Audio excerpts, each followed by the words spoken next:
Latest updates ఎప్పటికప్పుడు పొందడానికి big TV WhatsApp channel follow అవ్వండి. లింక్ డిస్క్రిప్షన్ లో ఉంది.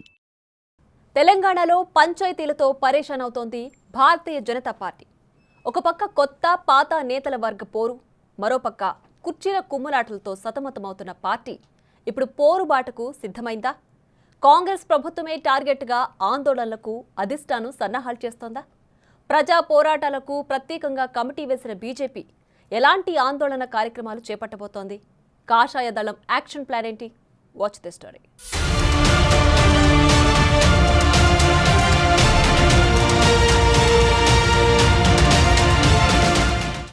తెలంగాణలో అసెంబ్లీ ఎన్నికలు పూర్తయి దాదాపు ఏడాది, పార్లమెంట్ ఎన్నికలు పూర్తయి 5 నెలలు కావస్తోంది. ఎన్నికలప్పుడు ప్రజాక్షేత్రంలో కనిపించిన కమలం పార్టీ నేతలు ప్రజెంట్ ఒక్కొక్కరు ఒక్కో దిక్కుగా వ్యవహరిస్తున్నారని ఆరోపణలు బలంగా వినిపిస్తున్నాయి. వర్గపోరు, కుర్చీల కుమ్ములాటతో సతమతమవుతున్న కమలం నేతలను అధిష్టానం మళ్లీ ట్రాక్లో పెట్టాలని ప్లాన్స్ వేస్తోందట. త్వరలో జరగబోతోన్న స్థానిక గ్రేటర్ ఎన్నికల్లో గెలుపే లక్ష్యంగా రాష్ట్ర బీజేపీ కార్యాచరణ సిద్ధం చేస్తోందట. ప్రజల్లో మమేకమై పోరాటాలకు సిద్ధమవ్వాలని పార్టీ అధిష్టానం ఆదేశించడంతో కాంగ్రెస్ ప్రభుత్వంపై సమర భేరి మోగించాలని కాషాయ పార్టీ ఏర్పాట్లు చేస్తోందట. తెలంగాణలో కాంగ్రెస్ పార్టీకి ప్రత్యామ్నాయ శక్తిగా ఎదగాలని భావిస్తోంది బీజేపీ. అందుకే కాంగ్రెస్ ప్రభుత్వాన్ని టార్గెట్ చేస్తూ వరుసగా ఆందోళనలు చేసేందుకు వ్యూహాలు రచించారట.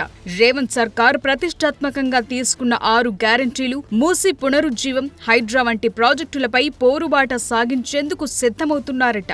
అలానే వడ్ల కొనుగోలు అంశాన్ని సైతం హైలైట్ చేసుకుంటూ రాష్ట్ర వ్యాప్తంగా పర్యటనలు చేసేందుకు ప్లాన్ చేశారు కమలం నేతలు. రాష్ట్ర వ్యాప్తంగా ధాన్యం కొనుగోలు కేంద్రాలను పరిశీలిస్తున్నారట. 13వ తేదీ వరకు ధాన్యం కొనుగోలు కేంద్రాలను సందర్శించి రైతుల సమస్యలను అడిగి తెలుసుకునేందుకు ప్లాన్ చేశారట.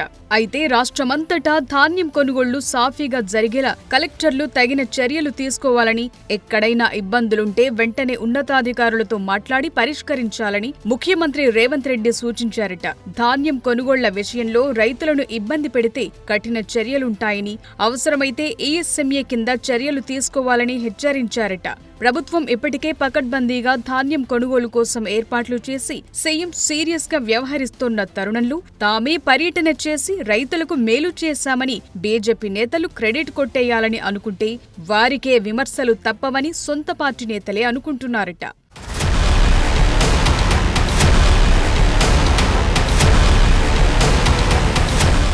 వచ్చే వారం మూసీ పరివాహక ప్రాంతాల్లో బీజేపీ ఎంపీలు, ఎమ్మెల్యేల బృందం పర్యటించనుంది. మూసీ పక్కన ప్రభుత్వం కూల్చిన ఇండ్లను పరిశీలించి అక్కడ నివసిస్తోన్న బాధితులతో కలిసి ఒక రోజంతా అక్కడే ఉండేలా కార్యక్రమాన్ని ప్లాన్ చేసుకుంటున్నారట. ఇప్పటికీ మూసీ పరివాహక ప్రాంతాలను కిషన్ రెడ్డి, బండి సంజయ్లతో పాటు బీజేపీ ప్రజా ప్రతినిధులు సందర్శించి అక్కడి ప్రజా సమస్యలను తెలుసుకున్నారు. మరో నెల రోజుల్లో మూసీపై మాస్టర్ ప్లాన్ సిద్ధమవుతోన్న నేపథ్యంలో బీజేపీ మరో దఫా మూసీ పరివాహక ప్రాంతాలను చుట్టేందుకు సన్నాహాలు చేస్తుందట.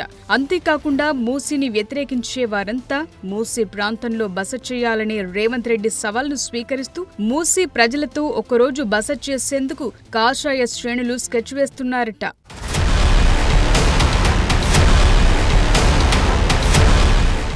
డిసెంబర్ మొదటి వారం నుంచి 6 గ్యారంటీలను అమలు చేయటంలో కాంగ్రెస్ ప్రభుత్వం విఫలమైందని ఆరోపిస్తూ నిరసన కార్యక్రమాలు చేపట్టాలని బీజేపీ అధిష్టానం ఆదేశించిందట. కాంగ్రెస్ ఇచ్చిన 6 వాగ్దానాలు 100 రోజుల్లో అమలు చేస్తామన్న హస్తం పార్టీ ఏడాది కావస్తున్న పూర్తి స్థాయిలో హామీలు అమలు చేయకపోవడంపై ధర్నాలు, రాస్తారోకోలతో పాటు వినూత్న కార్యక్రమాలతో ఆందోళనలకు దిగాలని కాషాయ పార్టీ భావిస్తోందట. అందుకోసమే ఆందోళన కార్యక్రమాల నిర్వహణ కోసం ప్రత్యేకంగా అజిటేషన్ కమిటీని సైతం ఏర్పాటు చేసింది. బీజేపీ ఎల్పీ నేత మహేశ్వర్ రెడ్డి, ఎంపీలు డీకే అరుణ, గూడెం నగేష్, ఎమ్మెల్యే సూర్యనారాయణ గుప్తా, మాజీ ఎమ్మెల్యే సైదిరెడ్డి సభ్యులుగా ఏర్పాటు చేసింది. ఈ అజిటేషన్ కమిటీ ఆందోళన కార్యక్రమాల కార్యాచరణను సిద్ధం చేసే పనిలో ప్రజెంట్ బిజీగా ఉన్నారట. మొత్తంగా ప్రభుత్వాన్ని టార్గెట్ చేస్తూ కమలనాథులు చేపట్టబోతోన్న పోరుబాట ఏ మేరకు వర్కౌట్ అవుతుందో అని చర్చ జరుగుతుందట.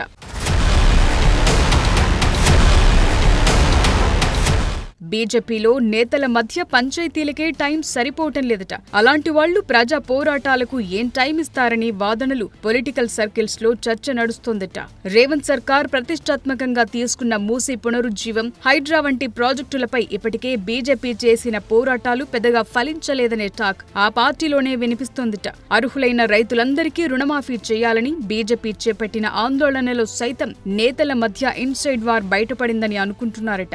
బీజేపీ ఎల్పీ నేత మహేశ్వర్ రెడ్డి సారథ్యంలో ఇందిరా పార్క్ ధర్నా చౌక్ లో ధర్నా చేసి దీక్ష నిర్వహించారు. ఈ దీక్షకు రాష్ట్ర నాయకత్వంతో పాటు సీనియర్ నేతల నుంచి ఎలాంటి సహకారం లభించకపోవటం పార్టీ వర్గాలను ఆశ్చర్యపరిచిందిట. రాష్ట్ర అధ్యక్షుడు కిషన్ రెడ్డి కాశ్మీర్లో ఉన్నప్పటికీ కనీసం మద్దతుగా ఎలాంటి సందేశం పంపకపోవటంపై పార్టీలో తీవ్ర చర్చ జరిగిందిట.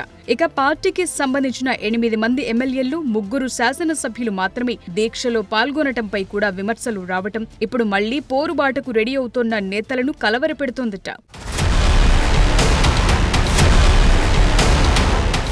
నేతల మధ్య సమన్వయ లోపం, పెత్తనం చేయాలనే ఆలోచనలతో ప్రజల్లో నానాటికి పడిపోతున్న బీజేపీకి ఈ పోరుబాట మళ్లీ మైలేజ్ తెస్తుందా అనే విషయం $1 మిలియన్ ప్రశ్నే. ఇప్పటి వరకు ప్రభుత్వంపై చేసిన ఆందోళనలే ఆ పార్టీలోని ఆందోళనలను బయటపెడితే రానున్న రోజుల్లో ఇంకేం జరుగుతుందో అని పొలిటికల్ వర్గాల్లో టాక్ నడుస్తోందట.